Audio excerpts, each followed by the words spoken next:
हामीलाई दुःख दिएको छ सरकारले त्यो चाहिँ हेर्नुहुन्न तपाईहरुले आफ्नो ड्युटी गर्नुहोस् माग्नु पिट्नु जे गर्नु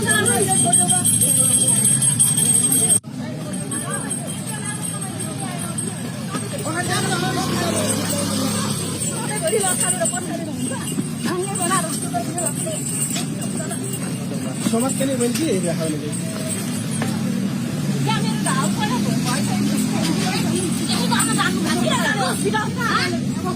तपाईले किन हात हालेको किन घिसारे किन हात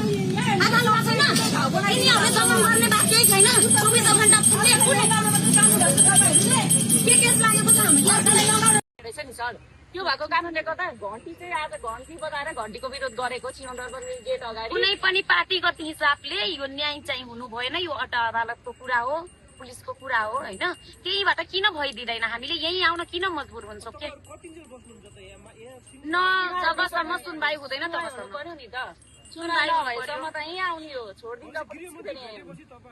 होइन उहाँले भेटेर उहाँको फेस हेर्नलाई उहाँसँग फोटो खिच्नलाई मात्रै यत्रो दुःख गरेको होइन सर हामीले हाम्रो सुनवाई हुनु पर्यो हामीले निवेदन पेश गरेको छौँ त्यो अनुसारको काम हुनु पर्यो अनुसन्धान हुनु पर्यो के हो पीडा बुझिदिनु पर्यो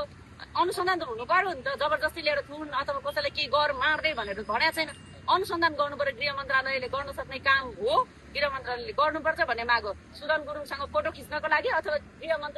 मन्त्रालयभित्र छिर्नको लागि होइन गृह मन्त्रालयमा छिर्नको लागि कसैले रोक्न सक्दैन यहाँ हामीसँग आन्दोलन गर्ने 10-12 जना साथीहरू सांसद हुनुहुन्छ तिनै एउटाले पास नयाँ पठाइदिनुहुन्छ त्यसको लागि समस्या थिएन सर तर सुनवाई हुनु पर्यो माग के हो बुझ्नु पर्यो मागै थाहा छैन केही छैन बिना काममा ट्रोल बनाएर यहाँ हामीलाई त मर्नु न बाँच्नु बनाइदिएको छ क्या मिडियाको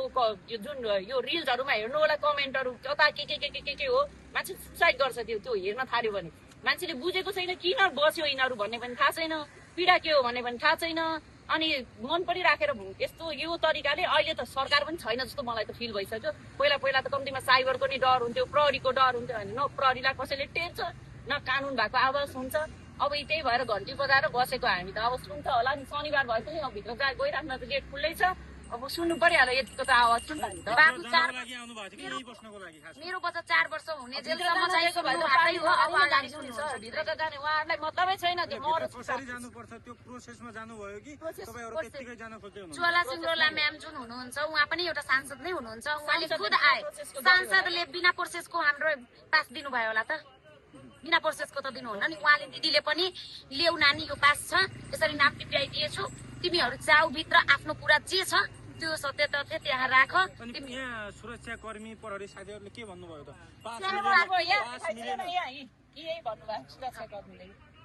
जेम्स कार्कीले आदेश दिए भने मात्र हामी जान दिनेछौँ भनेर भन्नुभयो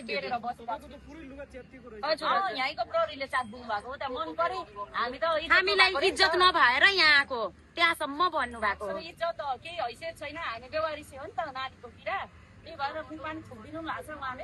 जहाँ सुक्यो कि जे सुके भए पनि देशको नागरिकको के सुन्ने नागरिक बोलाउनु पर्छ उहाँलाई त अहिले बोलाउनु पर्छ